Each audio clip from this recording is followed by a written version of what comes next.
નમસ્તે વિદ્યાર્થી મિત્રો, આજે આપણે ધોરણ 11માં ગ્રામર વિભાગમાં અભ્યાસ 3 છંદ પરિચયનો આજે અભ્યાસ કરીશું.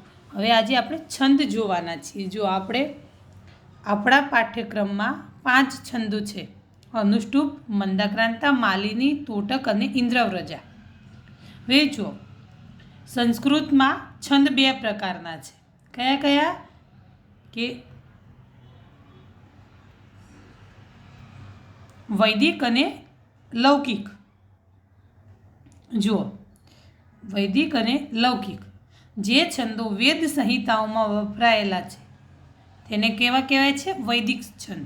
અને જે લૌકિક સાહિત્યમાં વપરાયેલા છે તેને લૌકિક છંદ કહે છે. હવે જુઓ, લૌકિક છંદ 2 પ્રકારના છે.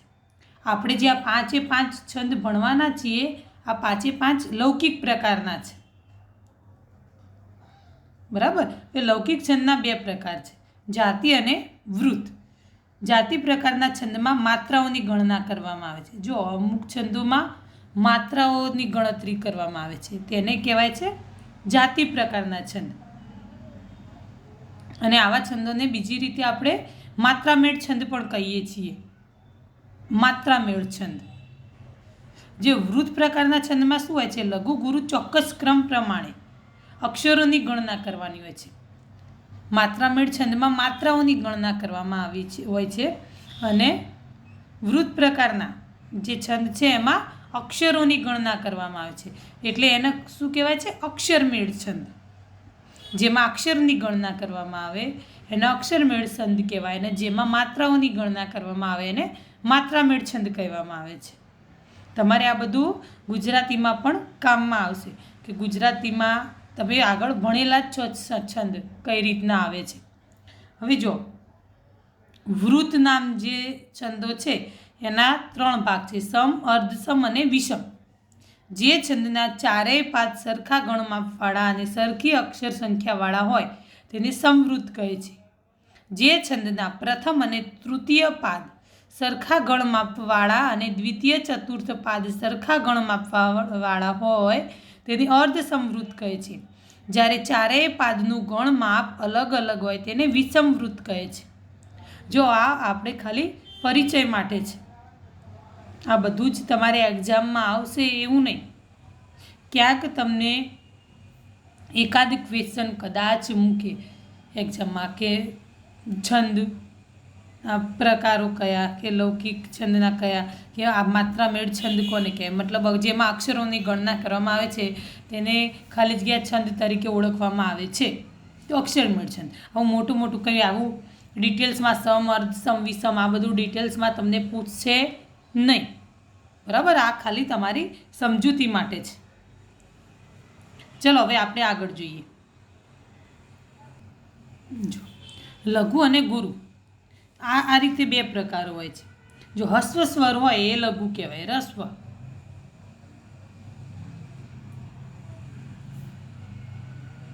તેને શું કહેવામાં આવે છે? લઘુ.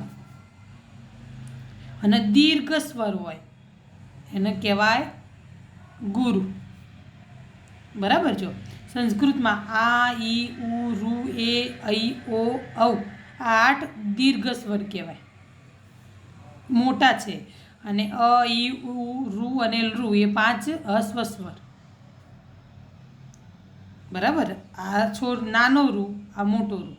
નાનો મોટો, લઘુ એટલે નાનું અને ગુરુ એટલે મોટું. બસ શોર્ટમાં તમારે આ જ વસ્તુ યાદ રાખવાની છે. આમાં બીજું કંઈ ડિટેલ્સમાં છે નહીં. બરાબર. ખાલી તમારે એક વસ્તુ યાદ રાખવાનું છે કે લઘુ માટે અર્ધચંદ્રાકાર, આવી રીતે અર્ધચંદ્રાકાર હોય છે નિશાન. બરાબર. આવી રીતે અર્ધચંદ્રાકાર લઘુ માટે.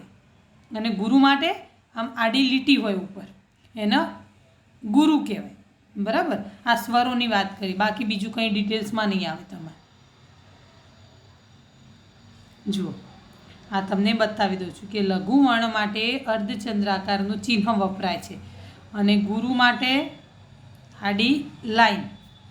આ 2 વસ્તુ તમને કદાચ પૂછી શકે એક્ઝામમાં કે લઘુ માટે કયું ચિહ્ન વાપરવામાં આવે છે નીચેમાંથી વિકલ્પમાંથી શોધીને લખો, અથવા અર્ધચંદ્રાકારે કોની માટે, કયા વર્ણ માટે વાપરવામાં આવે છે, બસ આ રીતે હોય, બાકી બીજું કંઈ આવશે નહીં. હવે જો યતિ. યતિ એટલે શું? તે કોઈ પણ શ્લોકોનું ગાન કે પઠન કરતી વેળાએ અમુક સ્થળે વિરામ કરવાનું અથવા રોકાવાનું હોય છે. આ વિરામ સ્થળને યતિ કહે છે. મતલબ જો તમે શ્લોક કોઈ ગાતા હોય તો અમુક શબ્દોએ આપણે અટકીએ છીએ. જો વિદ્યા નામ નરસ્ય રૂપમધિકમ પ્રચ્છન્ન ગુપ્તમ ધનમ, આવી રીતે શ્લોક હોય આપણો. તો વિદ્યા નામ નરસ્ય એટલે નરસ્ય મતલબ આપણે સ્ટોપ થઈ ગયા, એટલે પછી આપણે આગળ ગઈએ એ રીતે, મતલબ જ્યાં આપણે અટકીએ છીએ એને કહેવાય યતિ. બરાબર, આ તમારે ડેફિનેશન થોડું ધ્યાન રાખવાનું, બાકી બીજું કંઈ આમાં ધ્યાન રાખવા જેવું છે નહીં. બરાબર,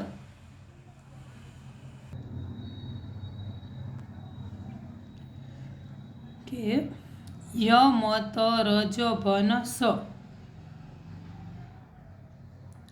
આ 8 ગણોની વ્યવસ્થા કરેલી છે. ગણ એટલે શું? ગણ એટલે 3 અક્ષરનો સમૂહ, એને ત્રિક પણ કહેવામાં આવે છે. અક્ષરમેળ છંદો લઘુ ગુરુની વિશિષ્ટ ગોઠવણીથી બને છે, અને આવી ગોઠવણીને શું કહે છે? ગણ. ગણ કેટલા છે? 8. એને યાદ રાખવાનું આ સૂત્ર છે, યમાં તારા જ ભાન સલગા. બરાબર, યમાં તારા જ ભાન સલગા. આ શું છે? ગણ 8 છે. એ 8 ને યાદ રાખવાનું આ સૂત્ર છે, સંક્ષિપ્તમાં બનાવી દીધું છે, એટલે આપણે આ રીતે આપણને યાદ રહે. લ એટલે લઘુ, છેલ્લે ગા એટલે ગુરુ. બરાબર, આ રીતે છે. હવે જુઓ, સૌથી પહેલો આપણો છંદ છે અનુષ્ટુપ. જો અનુષ્ટુપ છંદમાં કે જે મેં આ રીતે લખેલા છે, જેટલા છંદ મેં 5 છંદનું આ રીતે બનાવેલું છે, અને સેમ તમારે એક્ઝામમાં આ જ રીતે લખી નાખવાનું. 2 માર્ક્સમાં પૂછાશે, આપણે કોઈ બી છંદ લખવાનો આવશે, તમારે 5માંથી ગમે તે એક લખવાનો આવે, એ જે એક્ઝામમાં તમને પૂછે એ તમારે લખવાનું. 2 માર્ક્સમાં આવશે. અલંકાર પણ 2 માર્ક્સમાં આવશે, છંદ પણ 2 માર્ક્સમાં. મેં અલંકારની પણ PDF સેન્ડ કરી દીધી ગ્રુપમાં, અને સેમ એ જ રીતે તમારે નોટ્સમાં બનાવીને એ જ રીતે રીડ કરીને તૈયાર કરી દેવાનું છે. છંદને પણ એ રીતે હું તમને PDF સેન્ડ કરવાની જ છું ગ્રુપમાં, અને એ જ રીતે તમારે નોટ્સ બનાવી દેવાની. નોટ્સ કઈ રીતે બનાવો કે તમારી જે ફેર તમે નોટ્સ બનાવી એમાં વચ્ચેથી ભાગ પાડીને, આપણે ગ્રામરમાં આ 2 ટોપિક જ લખવાના છે માત્ર, છંદ અને અલંકાર બંને જ. બીજું ગ્રામરમાં નોટ્સમાં કંઈ ઉતારવાનું છે નહીં. તમારે બુક્સમાંથી જ તમારે ડાયરેક્ટ તમારી રીતે વાંચવાનું છે. જે હું સમજાવું એ પ્રમાણે તમારે વાંચવાનું છે, અને હું બુક્સમાં અંડરલાઇન કરાવવાની છું, એ પ્રમાણે તમારે રીડ કરી લેવાનું.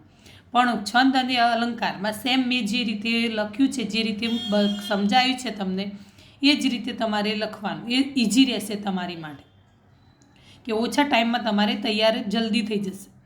બરાબર, તો આ તમારે બંને નોટ્સમાં ઉતારી પણ દેવાનું છે અને તૈયાર પણ કરવાનું છે, બધાએ કમ્પલસરી આ વસ્તુ.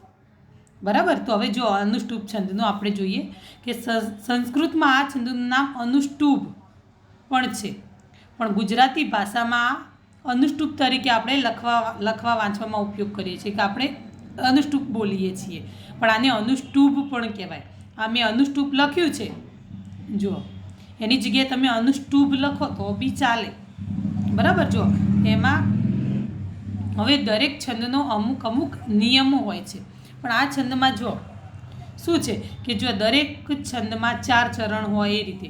તો જો આ અનુષ્ટુપમાં 4 ચરણ, તે 4 ચરણમાં 5મો અક્ષર કેવો હોય? લઘુ હોય છે. બીજા અને ચોથા એમ 2 ચરણમાં 7મો અક્ષર લઘુ. બીજું ચરણ અને ચોથું ચરણ એ બંને ચરણમાં 7મો અક્ષર લઘુ, અને 4 ચરણમાં 6ઠ્ઠો અક્ષર ગુરુ હોય છે. આનો નિયમ છે અનુષ્ટુપ છંદનો. કમ્પલસરી આ વસ્તુ તમારે લખવું જરૂરી છે. હવે જો એની માટે આ શ્લોક છે, આ શ્લોક પણ લખવો જરૂરી તમારે, કે ઉદ્યમ સાહસમ ધૈર્યમ. જો આ ધૈર્યમ આપણે અટકી ગયા, મતલબ એક આપણું પહેલું ચરણ થયું. બુદ્ધિ શક્તિ પરાક્રમ આ બીજું ચરણ થયું. આ પહેલું ચરણ, આ બીજું ચરણ. સડેતે યત્ર વર્તન્તે આ ત્રીજું ચરણ કહેવાય. અને તત્ર દેવ સહાયભૂત એ આ ચોથું ચરણ કહેવાય. બરાબર, આ રીતે 4 ચરણો છે. બરાબર, તમારે આ 1 2 3 4 એવું લખવાની જરૂર નથી, પણ આ તમને બતાવ્યું ખાલી. આ રીતે 4 ચરણ છે. કયો અક્ષર લઘુ કહેવાય, કયો ગુરુ કહેવાય, એ રીતે તમારે જોવાનું છે.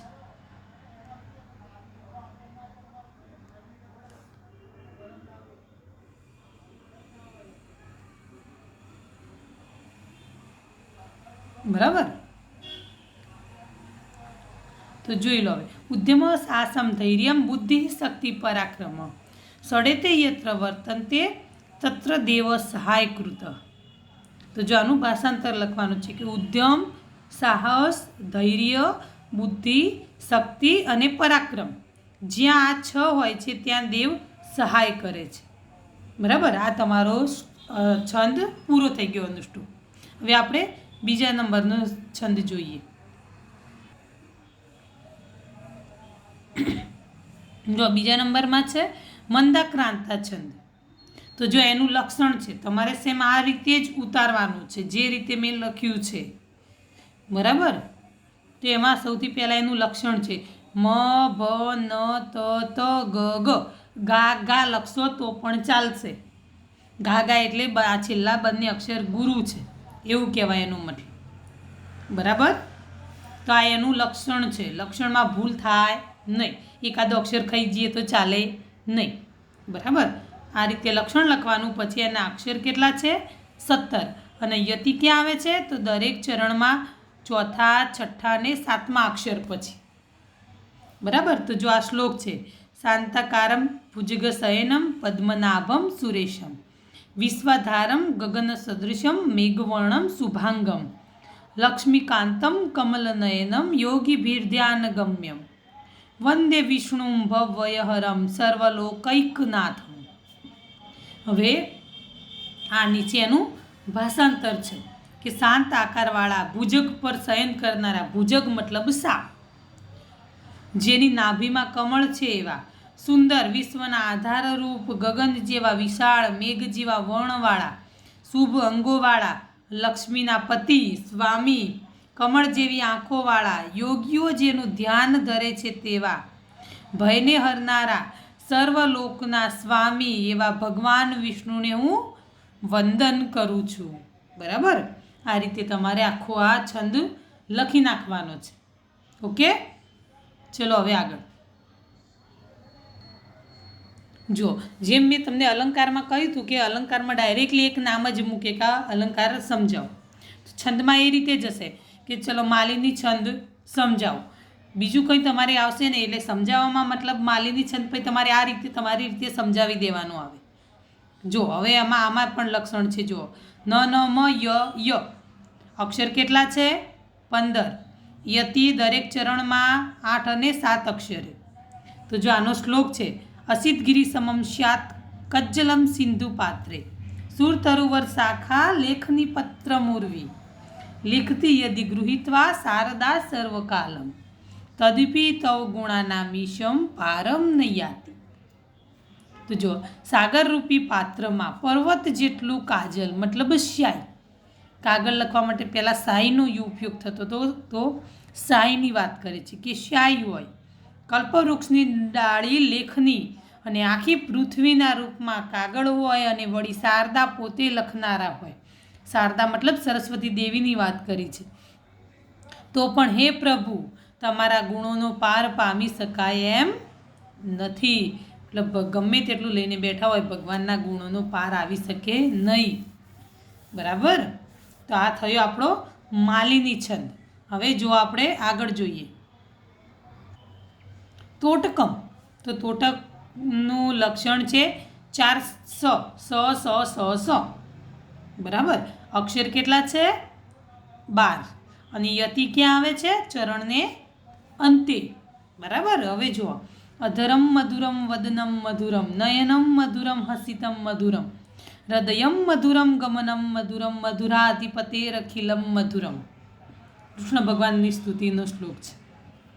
તો જો હોઠ મધુર છે, મુખ મધુર છે, આંખ મધુર છે, હસવું મધુર છે, હૃદય મધુર છે, જવાની ક્રિયા મધુર છે.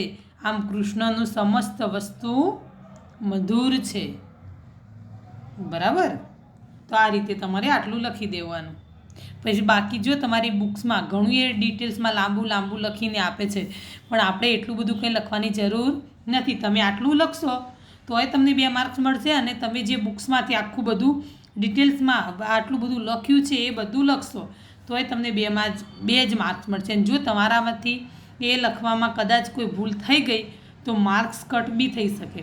તો એના કરતાં બેટર છે કે આપણે આટલું લખીને 2 માર્ક્સ લઈ શકીએ. બરાબર. જો ઇન્દ્રવ્રજામાં શું છે કે લક્ષણ એના શું છે? ત જ ગ ગ અક્ષર 11. યતિ નથી. મતલબ યતિ માટે કોઈ નિયમ ના હોય તો યતિ ના પણ હોઈ શકે. દરેકમાં યતિ હોય એવું નહીં, કારણ કે દરેકમાં અલગ અલગ હોય. બરાબર. તો જો જામાતૃ યજ્ઞેન વયમ નિરુદ્ધા ત્વમ બાલ એવાસી નવમ ચ રાજ્ય યુક્ત પ્રજાનામ નુરજ્જનેશ્યા તસ્માદ્યસો યત પરમમ ધનમ વહ. અમે જમાઈના યજ્ઞમાં રોકાયેલા છીએ અને તું હજી બાળક છે, વળી રાજ્ય પણ નવું જ આવ્યું છે, માટે તું પ્રજાને રાજી રાખવામાં જ જોડાયેલો રહે. તેના થકી તને જે યશ મળશે તે જ તારું પરમ ધન બની રહેશે. બરાબર. આ શ્લોક આપણા આ પ્રમાણે તમારે બધું લખવાનું છે. અલંકારમાં મેં પણ તમને સમજાવ્યું છે, છંદમાં પણ તમને કહું છું કે આ રીતે લખશો તો તમને ઇઝી પડશે. પણ છતાંય જો તમે તમારી બુક્સ પ્રમાણે તમારે લખવું હોય તો મને કોઈ વાંધો છે નહીં, તમે લખી શકો છો. બરાબર. પણ આ રીતે લખશો તો તમને ઇઝી પડશે. ચલો અહીં આપણા 5 છંદ પૂરા થાય છે.